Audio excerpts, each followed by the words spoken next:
We're gonna make some donuts. We're gonna make some donuts. Or we're gonna try our best.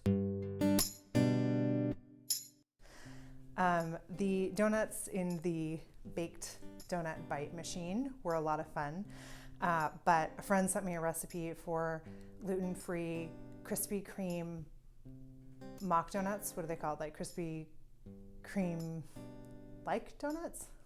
And I followed the link on the recipe story to Mochi Donuts, which sound amazing, and I've never actually had.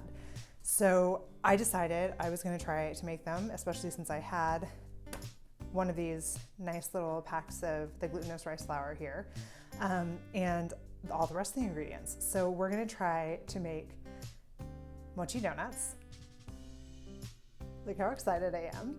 And we're going to do it the old-fashioned way of frying them up, because I don't think that there's anything quite better than a fried donut.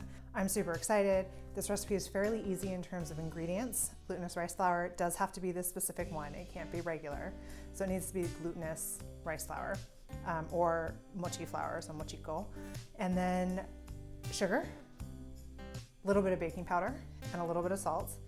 And then an egg, butter, milk, and oil to fry it in. So we're gonna go ahead and give this a try and see if we can't make ourselves some donuts. Okay, so we're ready to make the dough. I've got 230 grams of rice flour and then 55 grams of sugar. So we're gonna go ahead and put that in, and then we'll just give those a little stir. And then we need baking powder, and I already have a little salt in there. 8 grams of baking powder. And then we are going to mix in wet ingredients in mixer with the dough hook. Do the egg.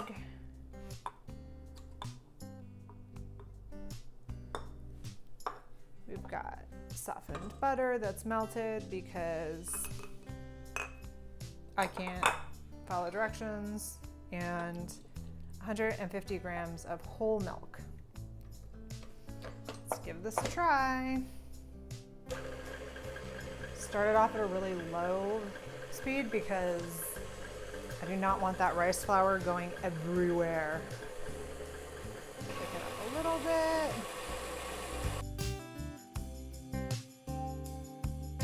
One of the keys here that I need to learn when making doughs of any sort is patience, because sitting here panicking over it being a super wet dough, and then it finds the rest of the flour and just comes together. So as someone who doesn't have any understanding of how KitchenAid or dough hook works, apparently, that was really stressful. I thought I'd messed up. Turns out I did not. It's just, I'm very impatient. Well, this didn't give me a how long to make it, so I think we're good. So the next step is to cover hands in flour and then knead dough until smooth ball. We're gonna dust both my hands and the area in extra flour.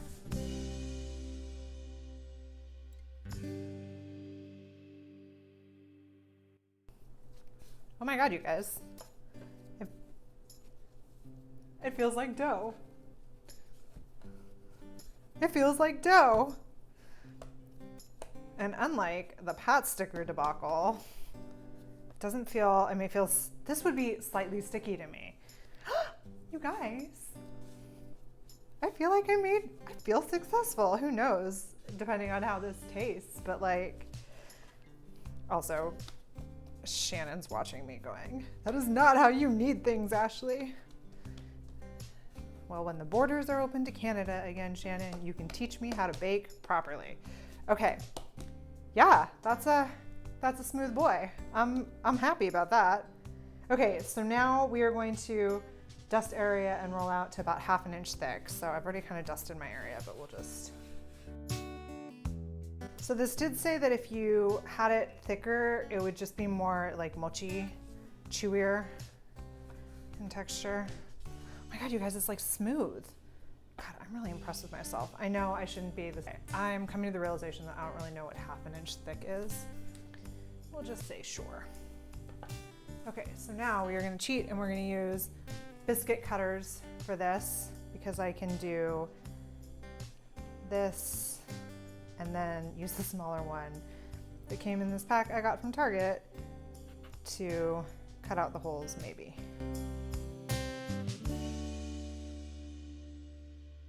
That's gonna be a really thin, cut out a hole. Whee. Is that half an inch? Maybe? Whee. Womp. Looks more like an inch. Whee.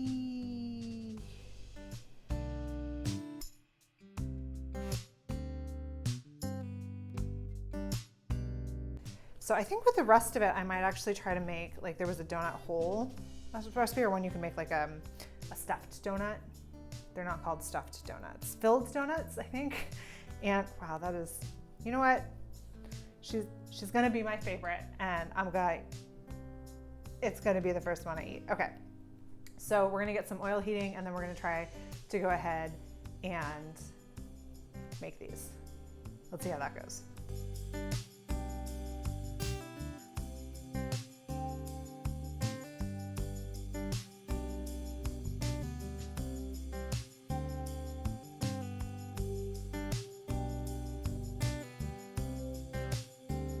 You guys, I'm so impressed. I did eat the ugly one or two when it came fresh out of the oil and it was really, really good. Crispy on the outside, chewy inside, but not in a bad way, and just like really a good flavor. So I rate this recipe a 10 out of 10 and I will absolutely be making it again. For the frosting, I made a icing with a little bit of matcha powder in it. And then I've also gone ahead and just done the old butter, sugar, cinnamon trick because nobody hates that. You could do like powdered sugar, I think, and that would be really good too if you just wanted something really simple. We're gonna give it a try now that it's been a couple hours. These are best fresh or, you know, stored only a couple days because the rice flour can get kind of chewy once it's been left for a while, but so good. Not a traditional donut, obviously. Again, chewier, but this is like, it's not super dense, it's not super heavy, it's just really delicious. Go make them, let me know how it goes, and I'll see you next time.